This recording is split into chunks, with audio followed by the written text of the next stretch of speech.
الحمدللہ والصلاة والسلام علی رسول اللہ الکریم اما بعد فاعوذ باللہ من الشیطان الرجیم بسم اللہ الرحمن الرحیم۔ محترم ناظرین کرام، محترم بھائیوں اور بہنوں، السلام علیکم ورحمۃ اللہ وبرکاتہ۔ اللہ پاک سے دعا ہے اللہ پاک آپ تمام بھائیوں کی اور تمام بہنوں کی پریشانیاں دور فرمائے اور اللہ پاک آپ کو کامل صحت والی زندگی عطا فرمائے۔ ناظرین، آج ہم ایک نئے ٹاپک کے ساتھ، ایک نئے نسخے کے ساتھ، ایک نئی ویڈیو کے ساتھ حاضر خدمت ہیں۔ آج کا جو ہمارا ٹاپک ہے وہ انتہائی اہم ٹاپک یعنی راشا ہے، جس کو انگلش کے اندر پارکنسن بھی کہتے ہیں۔ یہ مرض کیوں ہوتا ہے، وجوہات کیا ہیں، اس کی علامات کیا ہیں، پھر اس کا درست علاج کیا ہے۔ اس حوالے سے ایلوپیتھی بھی پریشان نظر آتی ہے، ہمارے حکماء بھی پریشان نظر آتے ہیں، اور جو مریض ہیں وہ بھی سالہ سال دوائیاں کھاتے کھاتے تھک چکے ہیں، لیکن کہیں سے ان کا علاج جو ہے وہ نہیں ہو پاتا۔ تو آج کی اس ویڈیو کے اندر میں انشاءاللہ اس کا درست علاج بھی بتاؤں گا، اس کے اسباب بھی بتاؤں گا، اس کی وجوہات اور اس کے علامات، اس پہ انشاءاللہ آج تفصیل سے بات ہوگی۔ تو میرے ساتھ رہیے گا، ویڈیو کو آخر تک دیکھیے گا، انشاءاللہ آپ ضرور اس ویڈیو سے اچھے طریقے سے آپ فائدہ اٹھا سکیں گے۔ تو ناظرین، ایلوپیتھی کی طرف سب سے پہلے ہم بات کرتے ہیں کہ ایلوپیتھی اس حوالے سے کیا کہتی ہے۔ ایلوپیتھی کہتی ہے کہ یہ دراصل ڈوپامائن اس کی کمی کا مرض ہے۔ اب ڈوپامائن کیا ہوتا ہے؟ جیسے شوگر والوں کو انسولین کی ضرورت ہوتی ہے، ایسے ہی ایسے مرض کے اندر ڈوپامائن کی جو ہے وہ کمی ہو جاتی ہے، جس کی وجہ سے یہ مرض لاحق ہو جاتا ہے۔ اب اگر ہم اس کی ٹرانسلیشن کریں اور اس کو مفہوم کو سمجھیں کہ یہ ڈوپامائن کیا ہے، تو سادہ لفظوں میں ہم اس کو یہ کہہ سکتے ہیں کہ پازیٹیو مائنڈ، جب ہم نیگیٹو سوچ کو اپناتے ہیں اس وجہ سے ڈوپامائن اس کی کمی ہو جاتی ہے، یا ایسے سمجھیں کہ خوشی، سکون، راحت، اس کو بھی ہم ڈوپامائن کہہ سکتے ہیں۔ اس کی جب کمی ہو جاتی ہے تو یہ مرض لاحق ہو جاتا ہے۔ طب یونانی کے اندر اس کو اگر ہم دیکھتے ہیں تو طب یونانی یہ کہتی ہے کہ یہ کمزوری کا مرض ہے۔ جب کمزوری زیادہ بڑھ جاتی ہے تو یہ مرض لاحق ہو جاتا ہے۔ قانون مفرد اعضاء اس کو یہ کہتا ہے کہ یہ حرارت کی کمی کا مرض ہے۔ جب جسم کے اندر حرارت غریزہ کی کمی ہو جائے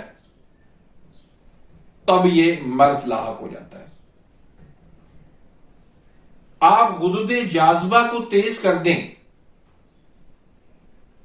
آپ حرارت غریزہ کو بڑھا دیں، آپ جگر کو تیز کر دیں، آپ مریض کی کمزوری کو دور کر دیں، اس کی ضعف کو دور کر دیں، تو آپ اس کا آسانی سے علاج کر سکتے ہیں۔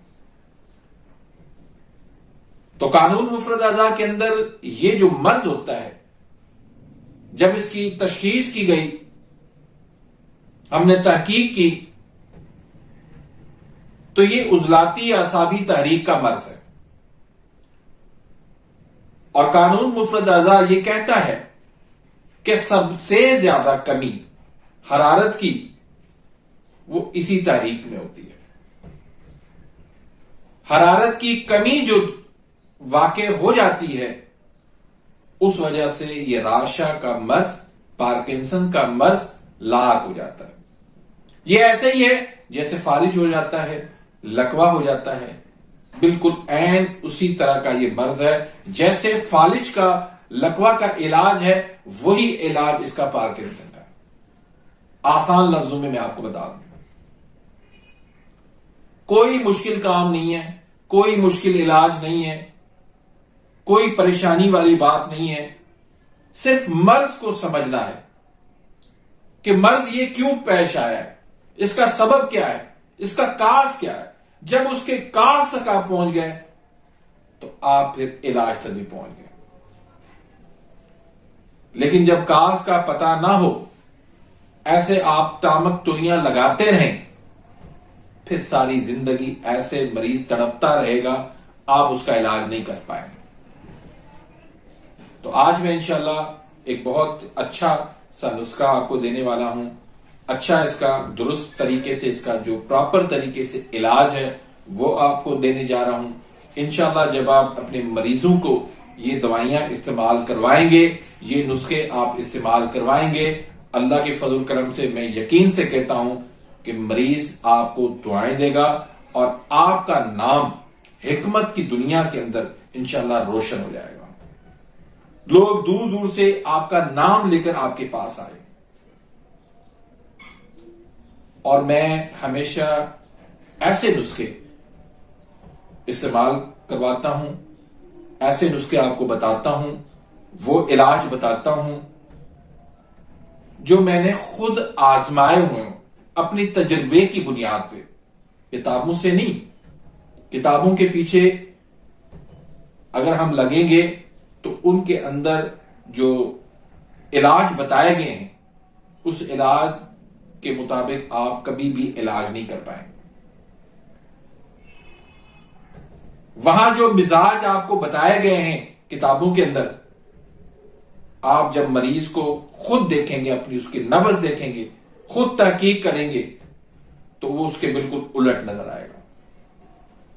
تو ہم نے لکیر کا فقیر نہیں بننا, نہ یہ طب صابر کا قانون مفرد اعضاء کا یہ طریقہ ہے کہ جو رٹی رٹائی کتابوں کے اندر بات مل جائے ہم اس کو لیتے چلے جائیں. نہیں, 25 سال حضرت صابر ملتانی رحمۃ اللہ علیہ نے تحقیق کی, ایلوپیتھی کو دیکھا, طب یونانی کو دیکھا, ہومیوپیتھی کو دیکھا, تحقیق کر کر کے پھر قانون مفرد اعضاء کے پلیٹ فارم پر آئے, پھر قانون مفرد اعضاء کو دنیا کے سامنے پیش کیا.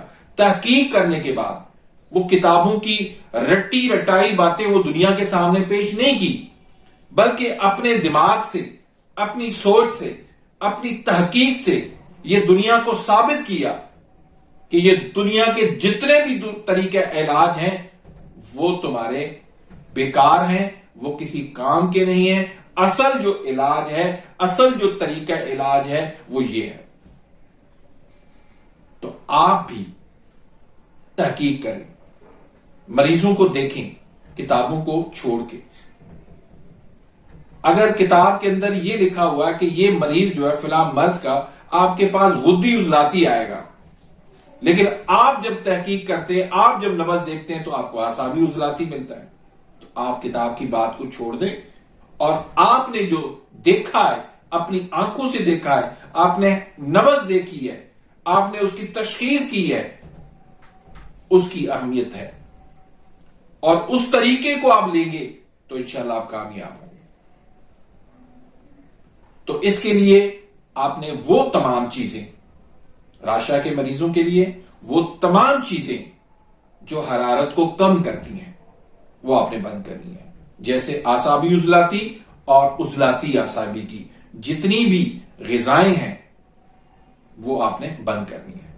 جیسے مٹھائیاں ہو گئی, کھیرا ہو گیا, چقندر ہو گیا, سفید چاول ہو گئے, دودھ ہو گیا, دلیا ہو گیا, کسٹرڈ ہو گیا, دودھ. پھر عضلاتی اعصابی میں دہی, لسی, آلو, مٹر, گوبھی, بینگن, فروٹ چاٹ, گول گپے, اس طرح کی ساری چیزیں آپ روک دیں. اس کی مریض کی اس کو بالکل پرہیز کروائیں, بند کر دیں. اور غذائیں کون سی استعمال کروائیں, آپ ان کو شہد دیں, ان کو کھجور دیں, آپ ان کو ڈرائی فروٹ دیں, آپ ان کو بکرے کی کلیجی دیں, آپ ان کو دیسی مرغی دیں، آپ ان کو انڈے کھلائیں، آپ ان کو انجیر کھلائیں، آپ ان کو کشمش کھلائیں، آپ ان کو انار کھلائیں، آپ ان کو شملہ مرچ کھلائیں، آپ ان کو پکوڑے کھلائیں، آپ ان کو کڑی پکوڑا کھلائیں. یہ تمام تر غذائیں اس طرح کی آپ استعمال کروائیں. اجوائن پودینہ کا کہوہ پلائیں، اور اس کے ساتھ جو میں آپ کو نسخے جات بتا رہا ہوں یہ آپ استعمال کروائیں گے تو اللہ کے فضل و کرم سے راشا کا مریض میں یقین سے کہتا ہوں کہ انشاءاللہ چند خوراکوں سے ہی وہ ٹھیک ہونا شروع ہو جائے گا. لیکن اس کے لیے ایک شرط بھی ہے، وہ یہ کہ جو انگریزی ادویات وہ کھا رہا ہے، چاہے وہ شوگر کی کھا رہا ہے، چاہے وہ ڈپریشن کی کھا رہا ہے، چاہے وہ بلڈ پریشر کی کھا رہا ہے، پہلے وہ بند کرنی ہوں گی. اس کے بغیر علاج ممکن نہیں ہے. یہ جو دوائیاں میں آپ کو نسخے بتا رہا ہوں یہ ان کے سارے مسئلوں کی دوائی ہوگی. ان کو پھر دوسری ایلوپیتھی کی کوئی دوائی لینے کی ضرورت پیش نہیں آئے گی. اسی سے اس کا سارا مسئلہ حل ہوگا. تو ناظرین، اس میں جو ایک نسخہ ہے وہ ہے 4 ملین کا. اس میں اجوائن ہے، رائی ہے، تیز پات ہے. تینوں آپ نے 1-1 تولہ لینا ہے، اور گندک آملہ ساتھ اس میں آپ نے 3 تولہ شامل کرنا ہے. اس کا صفو بنا کے 1000 mg کے کیپسول بن لیں. 1 کیپسول صبح کو دے دیں، 1 کیپسول دوپہر کو دے دیں، 1 کیپسول رات کو دے دیں. تازہ پانی کے ساتھ دودھ قطعاً استعمال نہیں کروانا. اس کے بعد دوسرا جو نسخہ ہے وہ حب سلاطین کا نسخہ، بہت شاندار نسخہ ہے، بہت زبردست نسخہ ہے. وہ آپ استعمال کروائیں. اس میں کیا کیا چیزیں ہیں؟ مغز جمال گوٹا ہے 10 گرام، شنگرف رومی ہے 20 گرام، کچلا مدبر ہے 40 گرام، رائی ہے 80 گرام. تو ان تمام چیزوں کا آپ نے صفو بنا لینا ہے، اور آپ نے دانہ مونگ کے برابر یا 250 mg کا کیپسول بھر کے 1 کیپسول صبح کو، 1 کیپسول دوپہر کو، 1 کیپسول جو ہے وہ رات کو آپ تازہ پانی کے ساتھ استعمال کروائیں. اور تیسرا جو نسخہ ہے وہ بہت شاندار نسخہ ہے، بہت مشکل سے بنتا ہے لیکن ہے کمال کی رزلٹ رکھنے والا. اس میں آپ نے کیا لینا ہے؟ 1 تولہ آپ نے پارا لینا ہے. پارا خالص آپ نے لینا ہے. اس وقت پارے کی بہت شدید قلت ہے، یہ مل بھی نہیں رہا، بہت مہنگا بھی ہو گیا ہے. لیکن بہرحال یہ کوشش کر کے آپ اس کو خرید لے لیں. اگر آپ سے نہیں بنتی دوائی تو آپ مجھ سے رابطہ کریں، میں آپ کو انشاءاللہ یہ بنا کے دوں گا. تو پارا 1 تولہ لے لیں، اور 7 تولہ جو ہے اس میں گندک آملہ سار ملا لیں، اور ان کو آپ نے اچھی طرح سے کھل کرتے جائیں. اتنا اس کو کھل کریں، اتنا اس کو کھل کریں کہ یہ بالکل سرمے کی طرح سیاہ ہو جائے. جب سرمے کی طرح سیاہ ہو جائے تو پھر آپ اس کے 250 mg کے کیپسول بن لیں. 1 کیپسول صبح کو دے دیں، 1 کیپسول دوپہر کو دے دیں، 1 کیپسول رات کو دے دیں. تو انشاءاللہ یہ 3 قسم کے نسخہ جات استعمال کروائیں. انشاءاللہ چند دنوں کے اندر مریض کے اندر رزلٹ آنا شروع ہو جائے گی. مریض کی جو ہے وہ ہاتھ ایسے جو کانپ رہے ہیں، ٹانگیں کانپ رہی ہیں، سر اس کا کانپ رہا ہے، جو بھی علامات ہیں وہ ساری انشاءاللہ آہستہ آہستہ دور ہوتی جائیں گی. تو ناظرین، اس طرح سے یہ پارکنسن کا، راشا کا علاج ہے، اور یہ بالکل درست علاج ہے. اس طریقے سے آپ علاج کریں گے تو اللہ کے فضل و کرم سے کامیابی آپ کو یقینی ملے گی. تو امید کرتا ہوں کہ آج کی اس ویڈیو سے مستفید ہوں گے. ملتے ہیں انشاءاللہ نیکسٹ ویڈیو میں، تب تک کے لیے اجازت. اللہ حافظ.